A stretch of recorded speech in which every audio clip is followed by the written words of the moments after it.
ಬೆಂಗಳೂರಿನಲ್ಲಿ ಎಲ್ಲಿ ನೋಡಿದ್ರೂ ಓಲೋದೇ ಹೆಚ್ಚುತ್ತಾ ಇದೆ. ಓಲೋ ಬಂದ ನಂತರ ಆಟೋಗಳನ್ನ ಹತ್ತೋದೇ ಕಡಿಮೆ. ಏಕೆಂದ್ರೆ ಗ್ರಾಹಕರಿಗೆ ಸುಲಭವಾಗಿ ಪ್ರಯಾಣಿಸಲು ಕೆಲವು ನಿಮಿಷಗಳಲ್ಲೇ ಸುಲಭವಾಗಿ ಸಿಗುತ್ತದೆ. ಯಾವುದೇ ಎಮರ್ಜೆನ್ಸಿ ಇದ್ದರೆ ಓಲೋ ಕ್ಷಣಾರ್ಧದಲ್ಲಿ ಹಾಜರಾಗಿರುತ್ತದೆ.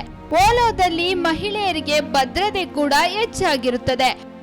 ಆದ್ರೆ ಇತ್ತೀಚೆಗೆ ಓಲೋ ಕಾರ್ನಲ್ಲಿ ಹೆಚ್ಚಾಗಿ ಅಪಘಾತಗಳು ಸಂಭವಿಸುತ್ತಿದೆ. ಇದಕ್ಕೆ ಮುಖ್ಯ ಕಾರಣ ಎಂದರೆ ಓಲೋ ಕಂಪನಿಗಳೇ ಎನ್ನುವುದು ವಿಪರ್ಯಾಸ. ಹೌದು, ಚಾಲಕನಿಗೆ ಕಂಪನಿ ಇಷ್ಟು ಟಾರ್ಗೆಟ್ ಎಂದು ನೀಡಿರುತ್ತದೆ. ಅದನ್ನು ಆ ಚಾಲಕ ಪೂರೈಸಬೇಕು. ತನ್ನ ಟಾರ್ಗೆಟ್ ರೀಚ್ ಮಾಡುವ ಭರದಲ್ಲಿ ಸ್ಪೀಡ್ ಡ್ರೈವಿಂಗ್ ಮಾಡ್ತಾನೆ. ಆದ್ರಿಂದ ರಸ್ತೆ ಅಪಘಾತಗಳು ಓಲೋದಲ್ಲಿ ಹೆಚ್ಚಾಗಿ ಸಂಭವಿಸಿರುತ್ತದೆ.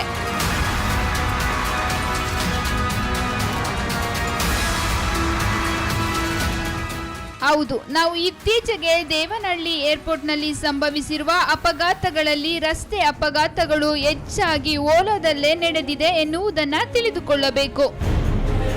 ಇತ್ತೀಚೆಗೆ KA05AF755 ನ ಓಲೋ ಕಾರು ತನ್ನ ಟಾರ್ಗೆಟ್ ರೀಚ್ ಮಾಡಲು ಹೋಗಿ ಡ್ರೈವರ್ ಮತ್ತು ಪ್ರಯಾಣಿಕ ತನ್ನ ಪ್ರಾಣವನ್ನೇ ಕಳೆದುಕೊಂಡ ಘಟನೆ ನಡೆದಿದೆ. ಓಲೋ ಕಂಪನಿ ಈ ಟಾರ್ಗೆಟ್ ಅನ್ನ ತೆಗೆಯಬೇಕು, ಇಲ್ಲ ಅಂದರೆ ಮುಂದೆ ಆಗುವ ಎಲ್ಲ ಅನಾಹುತಗಳಿಗೆ ಓಲೋ ಕಂಪನಿಯೇ ಜವಾಬ್ದಾರಿಯಾಗಿರುತ್ತದೆ.